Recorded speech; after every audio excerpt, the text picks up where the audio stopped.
Grand Prix de l'Horologerie de Genève is the world's most prestigious watch competition. This year hosts the first ever Asia edition, where 70 nominated watches from Geneva have been flown into Singapore here at the Paragon for a 3-day exhibition. This is the first time that the competition has ever been held outside of Switzerland. So let's go take a look.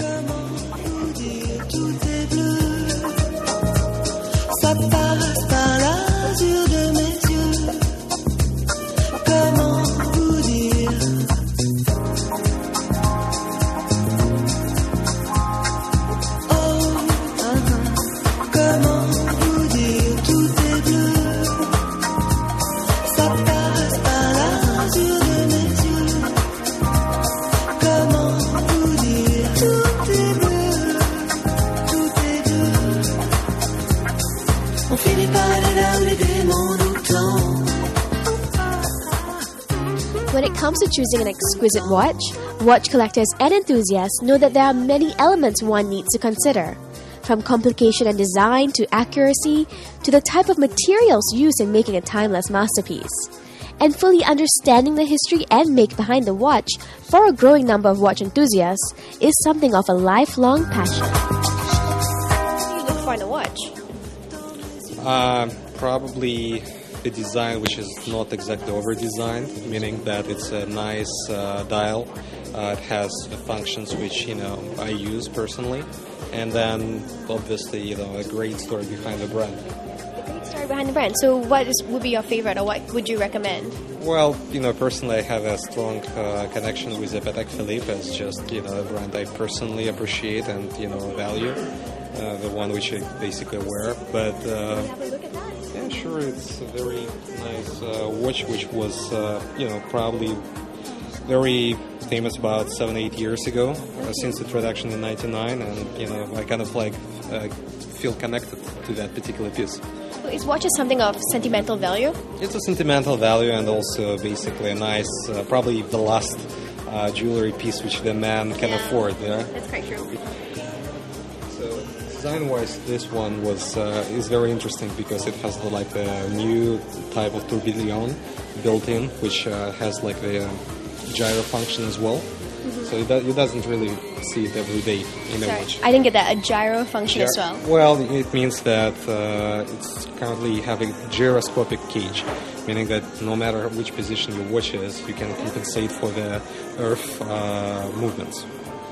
Wow, okay. So this one is really complicated. It takes significant amount of time for a craftsman to make a tourbillon and put it in a gyroscopic cage. Wow. You seem to know a lot about watches. I mean, how did this come about? Where did you learn all these things? Then you get this passion, you start to learn those things. It's something you acquire on the course of the year. Okay, it's not something of your profession or anything, is it? I'm completely in different industries, so it's just a hobby. It's about this watch, because I think it's... Wow, it doesn't even look like a watch. It looks more like a mechanical piece. No, what do you think about it? Well, primarily, the key idea about this watch is that it's made from the steel taken from the depth of the sea, from the Titanic. So I guess it's a nice toy. With respect to the movement, it became quite popular recently, to make the mechanism transparent and visible. And, I guess it's a beautiful piece. Just, not in my particular style, but I'm positive that there will be enough of interest to more in this one. Well, thank you very much. That was a very informative tour, and I can't believe that you're not a salesperson. No, I'm not. Yeah, I'm not a salesperson, but, I have a passion for watches, and basically tomorrow is going to be a great evening.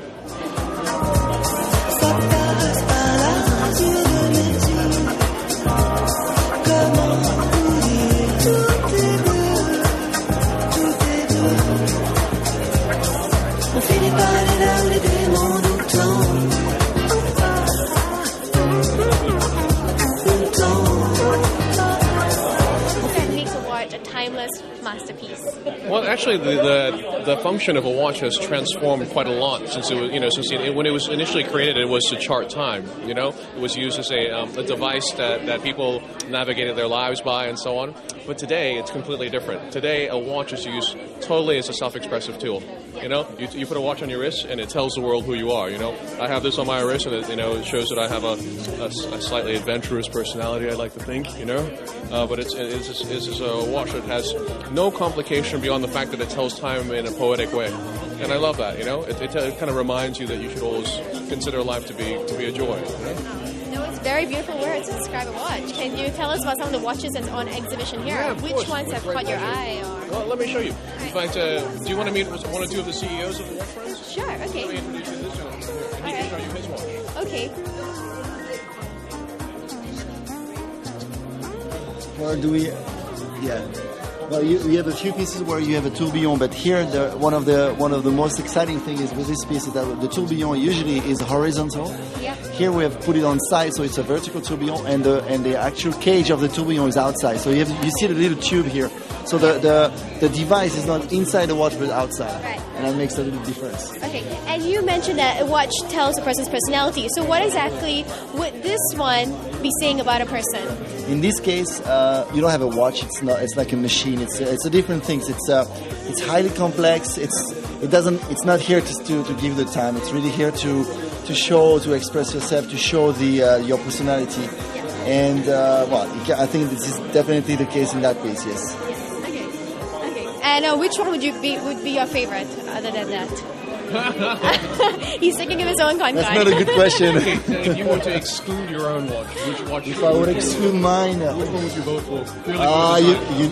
You know my answer. You would vote for this one. Yeah. Yes. But then again, he used to be the head of communications. I do believe that this watch there is absolutely gorgeous in terms of design. And the case of this watch was actually made of compressed carbon fiber. Okay. And one of the new trends in watchmaking at the moment, the old perception of luxury was a watch always had to be heavy. It was made of platinum, it was made of gold, it was made of of other types of materials like that. But today, what people are looking for are ultralight luxury watches. And then what's very interesting is you have a watch here where the case is made of compressed carbon fiber, and it's feather light. And so we've completely altered the perception of what luxury should be related to watches and put it more in alignment with like sports cars and racing yachts and so on. Which is very appropriate since we just had the Formula One here. Which is extremely appropriate, And we've seen carbon fiber in action, Sometimes we saw carbon fiber flying off of things, unfortunately, but it was a great race. Okay, I just want to get your guys' opinion. I've been walking around the exhibition earlier, and I see a lot of men coming to look at all these watches. And it doesn't seem like a lot of ladies are that into these master timepieces. Is that a trend or what's happening? Why don't we bring you over to the women's watches? Well,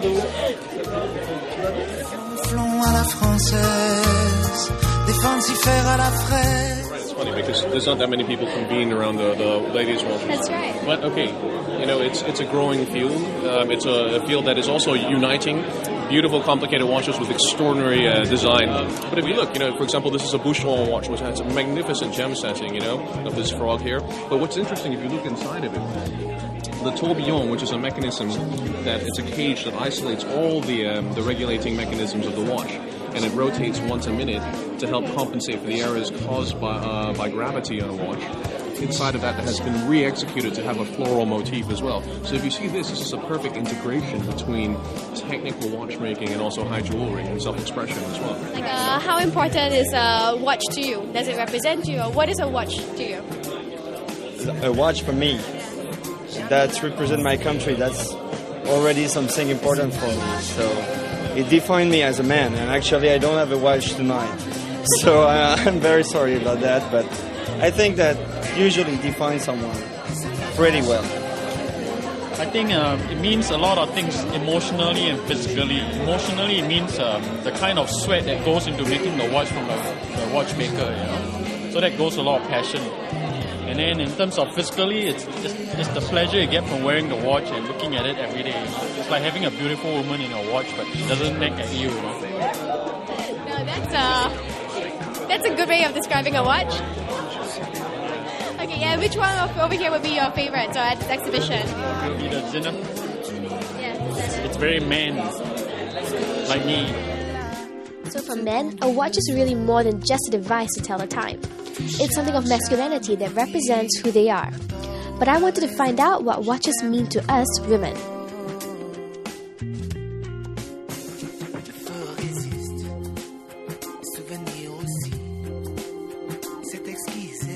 So Sharon, from a lady's point of view, which is one of your favorites on display today? Well, ladies' point of view, I like masculine watch, Yep. okay, but of course my wrists are not that big, but I would say Concord the Tourbillon. That seems to be the favorite for today.